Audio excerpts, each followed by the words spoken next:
योग माया स्वरूपा ने कात्यायनी रूप धारण कर लिया, उनकी रागानुगा मार्गीय आराधना को स्वीकार किया एवं भगवान ने उनको रास में अंगीकार किया।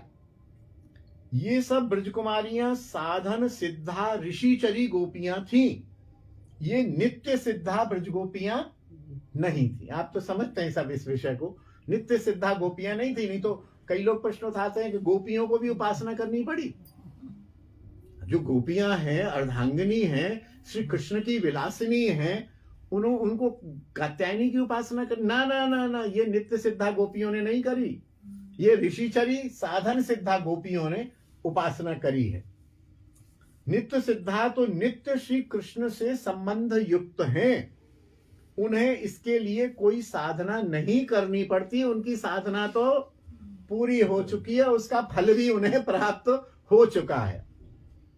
इन सब गूढ़ रहस्यों को न जानकर अनेक लोग देवी पूजा के दिनों में श्री कात्यायनी को दुर्गा रूप मानकर बड़े समारोह से पूजते हैं।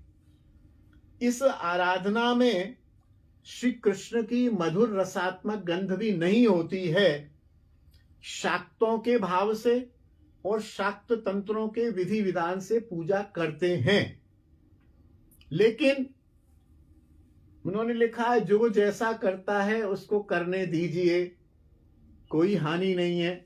लेकिन यदि आपको ये रहस्य समझ आ गया हो तो आप अब वृंदावन में कात्यायनी पीठ पर श्री कृष्ण लीला विधायिनी, श्री कृष्ण लीला को संपन्न करने वाली लीला शक्ति, लीला की सहायिका के रूप में, योग माया के रूप में कात्यायनी की उपासना करें और उनसे गोपी प्रेम की इच्छा करें, अभिलाषा करें। उनसे दुर्गा वाली अभिलाषा नहीं करनी है। दुर्गा दुर्गम नाशिनी, दुर्गा तो कष्ट दूर करने वाली है, दुर्गति नाशिनी है।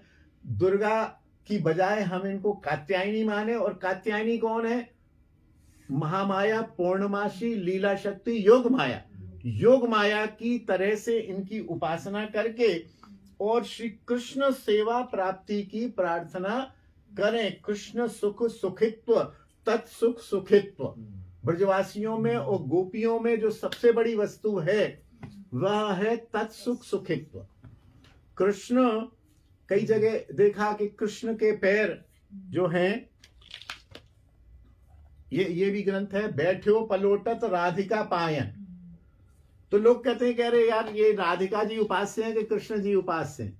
बोले उपास्य कृष्ण ही है, तो फिर राधिका पैर छुपा रही हैं। बोले इसलिए छुपा रही हैं कि कृष्ण को उनका पैर छूने से आनंद मिलता है।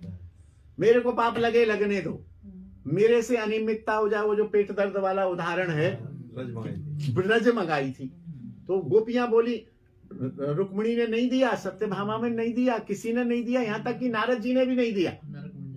नारद जी तुम दे दो। बोले ना ये तो मेरे स्वामी है। बोले क्या करूं? तो फिर कृष्ण ही कहा, नारद देख भैया बड़ी पीड़ा हो रही है, न वृंदावन मांग चलो जा, देख माँ कहीं कछु है जाए मेरी व्यवस्था तो। अच्छा बाबा वृंदावन में कौन देगा, वो तो तुम्हारी परम प्रेमी है, वो तो बिल्कुल ना देंगी। बोले तू चलो तो जा, देख वो बड़ो कष्ट है रो भाई, 3 दिना से दर्द में पड़ो भया हूँ। जब वृंदावन में आए तो अरे नारद बाबा कैसे आए? बोले कन्हैया को बड़ा दर्द हो रहा है और बड़ी समस्या होगी। बोले समस्या क्या है? बोले समस्या ये किसी भक्त की चरण रज मांगते। अरे तो ले जाना बाबा जी, देर काहे क्यों करे? तो बोरी भर भर के अपनी चरण रिगड़ रिगड़ के, अरे तुम नरक में जाओगी, कीड़े पड़ेंगे। बोले 100 कीड़ा पड़ जाए, हम कितने नरक में जाए, कन्हैया को सुख मिलना चाहिए। तो ये है तत्सुख सुखित्व। और कृष्ण भी गोपियों का सुख चाहते हैं और गोपियां कृष्ण का सुख चाहती हैं। यहां तक गोपी और कृष्ण के मध्य ही नहीं है, हर ब्रजवासी के बीच में। ब्रजवासी कृष्ण का सुख चाहते हैं, कृष्ण ब्रजवासियों का सुख चाहते हैं। एक बार एक पंडित जी थे, अब इसका तो देखता हूं समय, कोई बात नहीं, आज 5-7 मिनट लेट भी हुआ, प्रसंग चल रहा है। एक बार एक पंडित जी थे नंदगांव में, तो वो पुरोहित थे, अपना यज्ञ फज्ञ ऐसे करते थे। अब माँ किसी को न दुख है, न किसी को संतान की बाधा है, न किसी को धन की बाधा है, न मुकदमा चल रहा है किसी का, न पत्नी रूठ गई है, न पति मारता है, कुछ झंझट ही नहीं है नंदगांव में, चिन्मय धाम, सब लोग आनंद ही आनंद है। तो पुरोहित जी बोले भैया तुम तो सब आनंद में डोल रहे हो, अब हम तो यज्ञ वाले हैं, हमारो काम कछु यज्ञ फज्ञ करा, हालांकि उनको भी अभाव तो कुछ था नहीं, नंद बाबा इतना दे देते थे, ब्राह्मण सेवी थे। बोले फिर भी भैया कछु कराते रहो, नहीं तो हम तो मंत्र भूल जाएंगे, साल 2 साल में भी एक यज्ञ ना होगा तो मंत्र भूल जाएंगे। तो बोले हाँ भैया करो, यज्ञ करो। बोले कब करो? बोले परसों ही करो, बसंत पंचमी आ रही है, बसंत पंचमी को यज्ञ होएगा। बोले होएगा। बोले करो यज्ञ। आ गए। अब वो संकल्प होता है ना, बोले क्या क्या किस निमित्त यज्ञ करें? बोले कृष्ण के सुख के निमित्त यज्ञ करो। अरे बोले तुम्हारी छोरा छोरी डांट? बोले हमारे छोरा छोरा सब प्रसन्न है, हम तो चाह रहे जी हमारो कन्हैया सुखी रहे, कन्हैया को आनंद मिले, हम तो ये चाहे, हम कछु ना चाहे।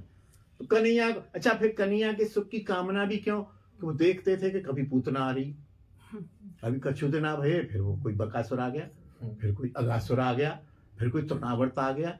अरे बोले भैया जाए बचाओ, तुम यज्ञ करो। तो सब ब्रजवासियों ने मिलके कृष्ण के आनंद के लिए सुख किया, और कृष्ण मिलके ब्रजवासियों के आनंद के लिए करते थे। तत्सुख सुखित्व।